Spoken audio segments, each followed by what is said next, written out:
Olá, povo de Deus, graça, paz do Senhor Jesus, amém. Agora vamos entrar no livro de Gênesis, capítulo 11. Nós vamos ler sobre os versículos 1 a 6. Tem como tema, nessa passagem, toda a terra com uma mesma língua. Vamos aprender um pouco. A palavra fala assim: e era toda a terra de uma mesma língua e de uma mesma fala. E aconteceu que, partindo eles do Oriente, acharam um vale na terra de Siná e habitaram ali. E disseram uns aos outros: eia, façamos tijolos e queimemo-los bem. E foi-lhes o tijolo por pedra e o betume por cal. E disseram: eia, edifiquemos nós uma cidade e uma torre cujo cume toque nos céus e façamo-nos um nome para que não sejamos espalhados sobre a face de toda a terra. Então desceu o Senhor para ver a cidade e a torre que os filhos dos homens edificavam. E o Senhor disse: eis que o povo é um, e todos têm uma mesma língua. E isto é o que começam a fazer. E agora não haverá restrição para tudo o que eles intentarem fazer. Bom, quando ele diz aqui no versículo 2, na terra de Siná, Siná é o nome que o Antigo Testamento dá ao território da antiga Suméria e posteriormente chamado Babilônia, ou o termo geral Mesopotâmia. Já no versículo 4, quando ele diz: edifiquemos, fazemo-nos um nome, aqui diz que o pecado do povo na terra de Siná foi a ambição de dominar o mundo e dirigir o seu próprio destino à parte de Deus através da união política centralizada, poder e grandes conquistas. Não é nada diferente de hoje, né? Esse desígnio era fruto do orgulho e rebeldia contra Deus. Deus frustrou o propósito deles, multiplicando idiomas em seu meio, de tal maneira que não podiam comunicar-se entre si. Isso deu origem à diversidade de raças e idiomas no mundo. E nesse tempo, a raça humana, deixando a Deus, voltou-se para a idolatria, para a feitiçaria e a astrologia. Isaías 47 nós vamos ler, vai falar sobre isso. Êxodo 22 vai falar sobre isso. Deuteronômio 18. As funestas consequências deste estado espiritual nos seres humanos, ela é descrita em Romanos capítulo 1. Deus os entregou à impureza dos seus próprios corações, como nós vamos ver em Romanos. E com Abraão, ele prosseguiu dando cumprimento ao propósito da salvação da raça humana.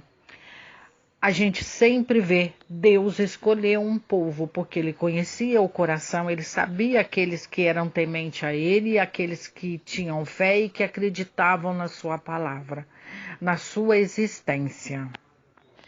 Isaías 47:12 fala assim: deixa-te estar com os teus encantamentos e com a multidão das feitiçarias em que trabalhaste desde a tua mocidade, a ver se podes tirar proveito ou se, porventura, te podes fortificar. Este capítulo de Êxodo 47, ele prediz a ruína e a queda da Babilônia. Babilônia desenvolveu uma cultura pagã, egocêntrica e orgulhosa. Seus habitantes viviam em prazeres sensuais e confiantes na sua própria sabedoria e no seu próprio conhecimento e na magia. E tal povo estava destinado a um juízo repentino e arrasador.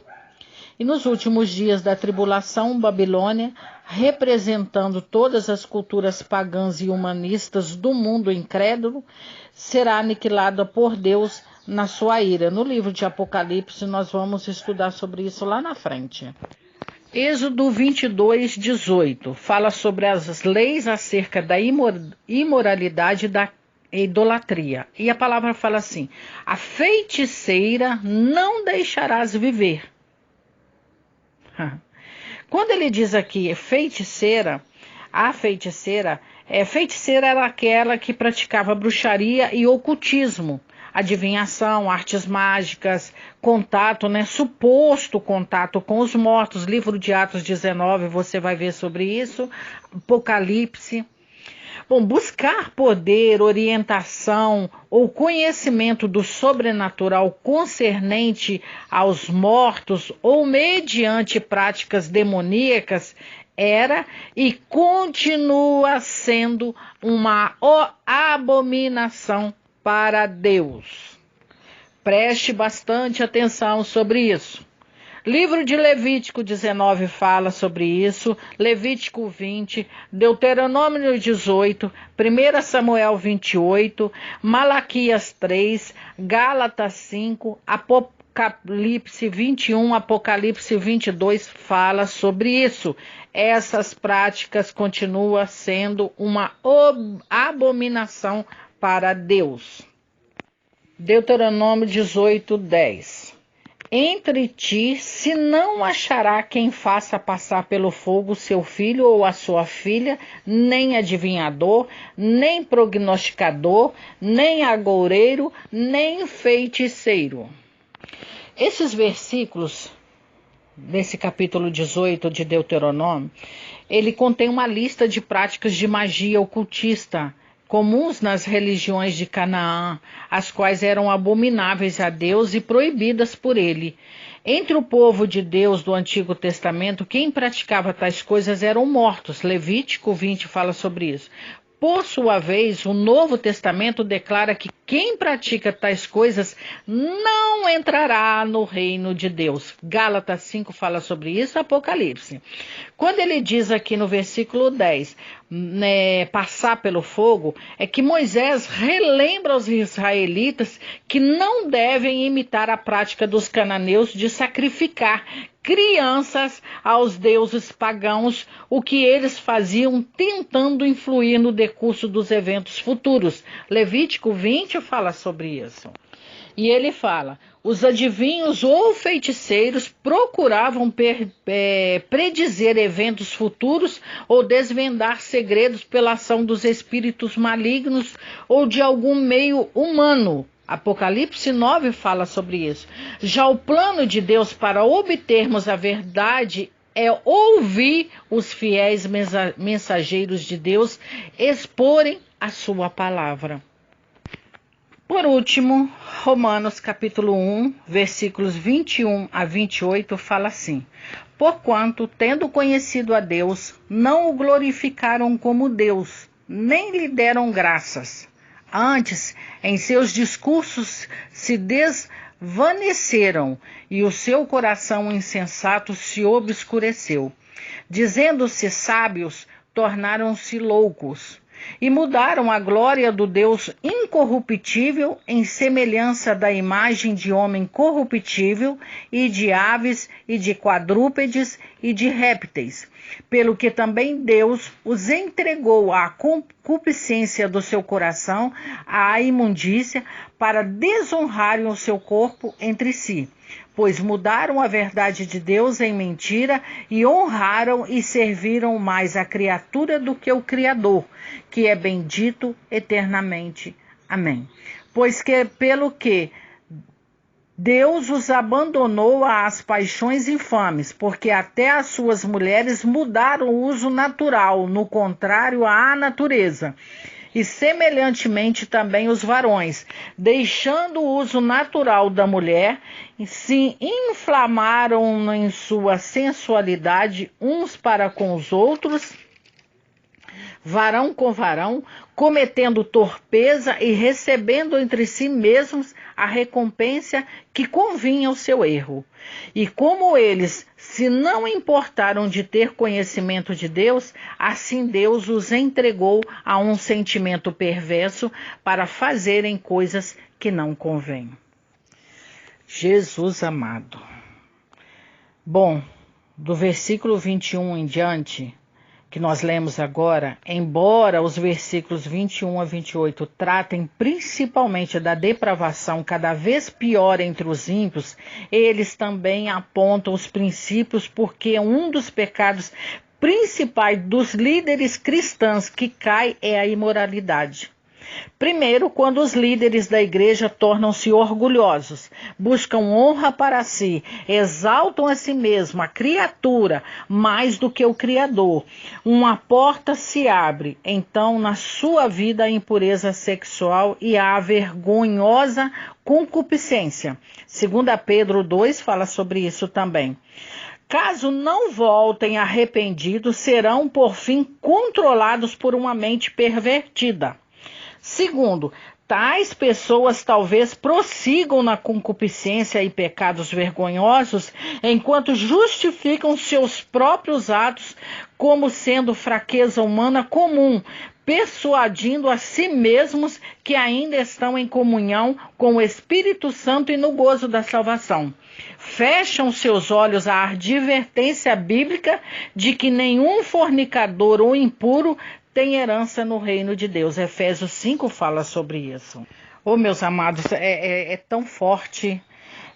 Aqui no versículo 24, ele fala sobre um sinal evidente de Deus ter abandonado qualquer sociedade ou povo que tais pessoas tornam-se obcecadas pela imoralidade e perversão sexuais. A expressão também Deus os entregou à imundícia significa que Deus abandonou essas pessoas a concupiscências mais baixas. A palavra concupiscência aqui neste versículo denota uma paixão desenfreada por prazeres sexuais. 2 Coríntios 12 fala isso, Gálatas 5, Efésios 5.